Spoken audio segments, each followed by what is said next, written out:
Hello everybody, this is International Master Atanu and you are watching Life is Chess. Today we shall see a game between Alexander Alekhine, the 4th world chess champion known for his attacking skills, and Akiba Rubinstein, another great player of his age. Alexander Alekhine was white, Akiba Rubinstein was black. This game was played in Karlsbad in the year 1924. The game started with d4, black responded d5, and the opening was Queen's Gambit declined. We saw exactly the same opening, same moves in the previous video which Alekhine played against Yates. Here black castled, rook c1, c6, queen c2. This is exactly the same position which arose in the previous video, and here before playing rook to e8 which Yates played, Rubinstein played the move a6 in order to expand on the queen side after the eventual exchange of d and c pawns. Here white played a4 restricting black's advance, and black played the move rook e8. So we have the same position as in the previous video, with the difference both sides have played a6 and a4, one move extra. Alekhine played bishop d3 as is usually played. Black took, white took, and black played knight d5. Here Alexander Alekhine played a very surprising move, that is, he retreated his bishop to f4. If you could recall, in the previous video white had played another surprising move, that is knight to e4, protecting the g5 bishop. But here Alekhine played bishop f4, and both these moves are they are unconventional moves. Normally here bishop takes e7 is played, and that is what black expects when he plays this position. But white in this game played bishop f4. What is the idea behind this move? White places the bishop on a very active diagonal. White's main idea is, of course, he is controlling the crucial d6 c7 squares after the exchange on f. Here let's pause for a while and study the position before proceeding. White has exchanged his dark square bishop for a centralized knight on d5. That has left white with a doubled pawn on f line and a weak isolated pawn on d4. Besides, black has a 2 bishop advantage, bishop on e7 and another bishop on c8, while white has only one bishop on c4. However, by exchanging on f4, white has ensured that black does not get e5 break so easily. Therefore, the bishop on c8 will remain underdeveloped for next few moves. It has to look for b6 and c5 activation through b7, but that will take some time. So by playing bishop f4 and exchanging on f4, white ensures that the c8 bishop will be left undeveloped for a few moves, and also the doubled pawn ensures black does not have e5 break. So black's rook on e8 will have to relocate to d file or c file to get activated in future. So by inflicting his own weakness, white ensures black's bishop and rook loses some time before they get activated. Here in this position, black played the move c5 immediately. Well, by playing c5, black aims in future to open this diagonal after playing b6, and also he aims to open the c line by playing c5. However, white has a weak isolated pawn on d4 which is likely to be exchanged.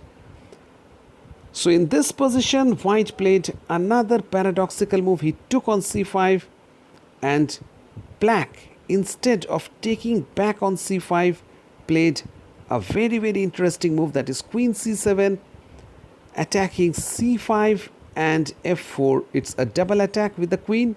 He will get back the pawn, but he wants to take f4 pawn, which looks a more attractive option for black.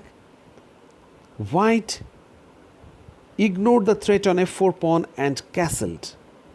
Had he played g3, black could have captured on c5, but he has even better move, that is queen c6, making use of the diagonal and pin of the knight on f3, after which white may be obliged to play e5, bishop e2, and black plays e5, making use of the pin of f3 knight once again.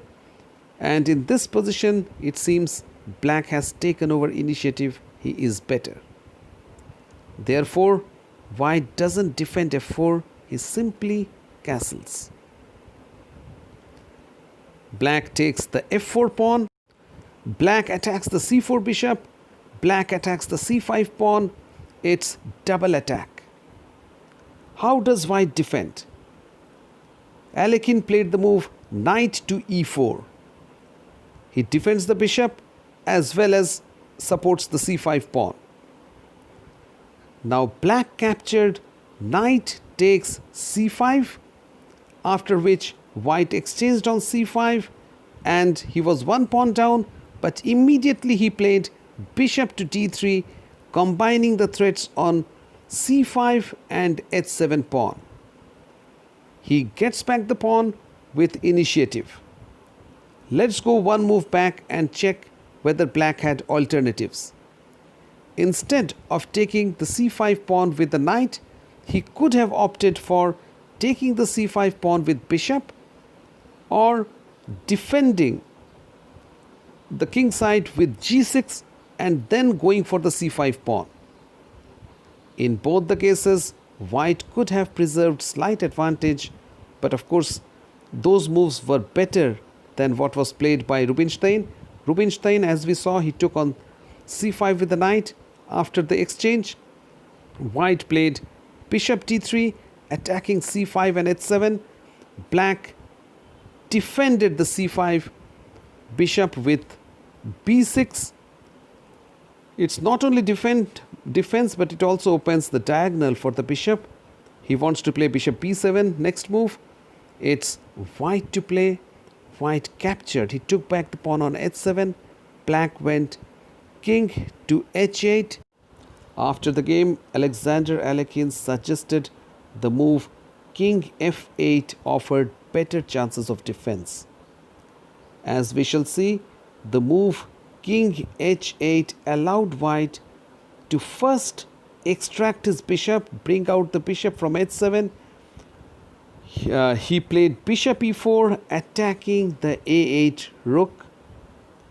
Black's rook went to a7, defending and also preparing to double on the d file or place on the c file.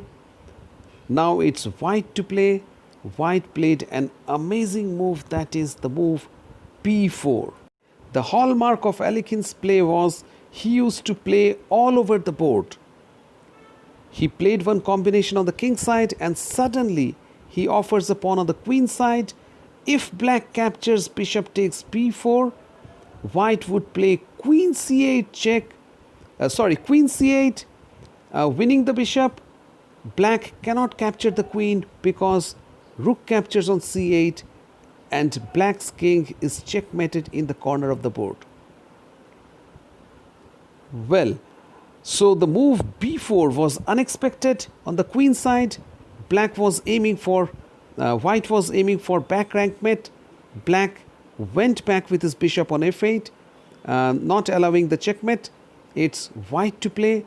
White played another attacking move, that is queen to c6, attacking the e8 rook as well as keeping an eye on the b6 pawn. So every move has a double attack, has some tactics.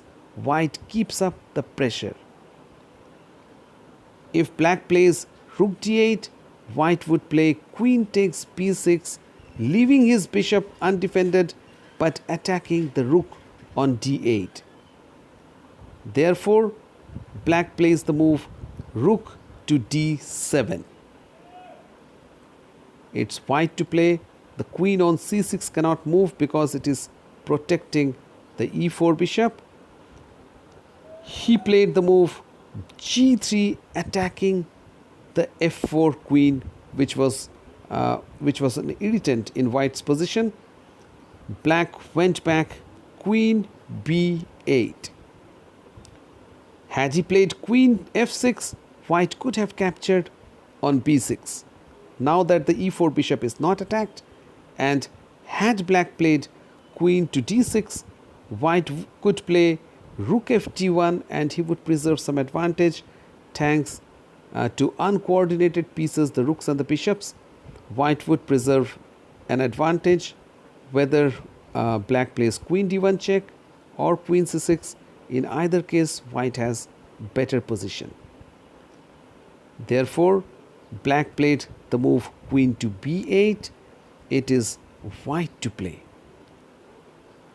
Another attacking move, as I said, hallmark of Alekhine's play was he used to play all over the board. He used to utilize every square on the board, queen side, king side, and to create combinations. He plays knight g5, attacking the f7 pawn, because the rook on d7 is pinned. If black captures with the rook, e8 rook will be undefended. So suddenly knight g5 attacks or threatens the f7 pawn. Black defended by moving his rook on e8 to d8. It is white to play. I would request all of you to pause the video for a while and find out the winning move for white. Well, Alekhine played a stunning move, that is bishop to g6. He simply placed his bishop in front of opponent's pawn. But why did he do so? Well, this is an example of clearance sacrifice. The bishop on e4 was basically blocking queen's movement or transfer on the king side. He removes his bishop so that the queen can make use of the e4 square, or even it can go as far down as g2 and come on the h file, from where it will land on the checkmating square h7. It's a great move because if now black plays fg6, if he captures the bishop, white will play queen to e4 with the idea of checking on h4 and checkmating on h7. If black vacates the f8 square for the king, white would still play queen h4 check. After king h7, he would go queen h7 check.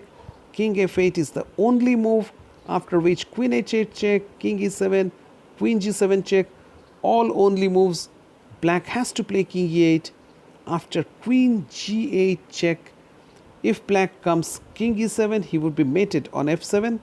And if black plays bishop f8, white will play queen g6 check, bringing the opponent's knight to e7, from where it gets mated after white plays queen e6. Black played the move queen to e5. This is perhaps a desperate attempt by black, but after white took on f7, he won the exchange, and it was an elementary win for white. But let's see how the game ended. Black played queen f5. He's an exchange down. White played the move rook fd1, another great move. Instead of defending his bishop, he removes opponent's defender, the d8 rook, so that white could capture on c8.